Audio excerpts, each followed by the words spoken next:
Hello guys, I'm Omar Fos nga pala and welcome to my vlog.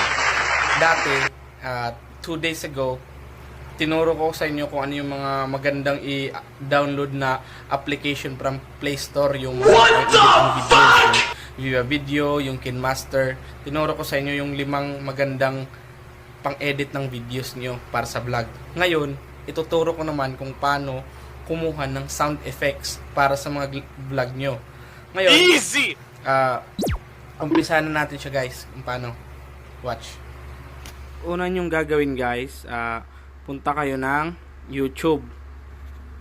Yan, punta kayo ng YouTube. Ito, YouTube. Ngayon, pag nakapunta na kayo ng YouTube, may dinownload na kasi ako dinownload ko na kasi yung mga ibang sound effect eh. So ngayon, type nyo yung sound effect na gusto nyo. For example, yung clapping. Yan, clapping sound effect. Ngayon, ito, click nyo. Ngayon, pag na-ano nyo na siya, itong nasa taas na clapping sound effects, yung 12 seconds, i-click nyo siya. Ngayon, pag na-click nyo na, pag yan na yung sound effect na kukunin nyo, yung gusto nyong kunin para sa vlog nyo, i-share nyo lang siya guys. Ito yung share oh.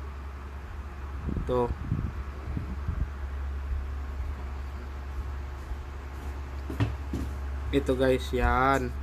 Pindutin nyo lang yung share guys. Ngayon, pag napindit nyo na yung share, ayan, ganyan yung lalabas. I-copy link nyo siya guys. Copy link. Ngayon, pag na-copy na siya guys, back nyo, punta kayo ng home. Tapos, punta kayo sa Google Chrome nyo. Yan. Ngayon, sa Google Chrome, i-search nyo yung MP3 Juice. Ito. MP3 Juice. Ngayon, i-click nyo siya guys. Yung nasa taas. Yan.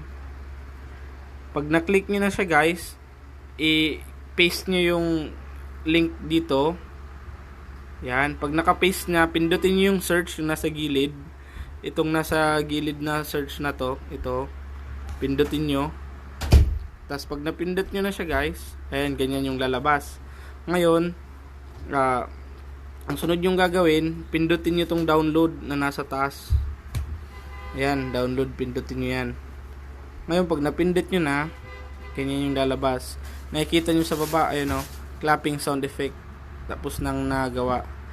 Ngayon guys, tapos na yung, ganun lang yung gagawin nyo guys. Pag nagano kayo, kumuha kayo ng sound effect.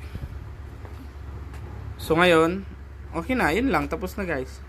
Yan, salamat sa nakinig ng tutorial ko, tsaka nanood ng tutorial ko. Salamat. Ngayon, sundin nyo lang yung ginawa ko, yung mga step by step na ginawa ko kung paano i-download yung sound effect. Ngayon, pag nasundan nyo na, ayun na, madadownload nyo na siya guys. Salamat, and huwag niyong kalimutang i-like at saka i-subscribe sa videos ko. Salamat.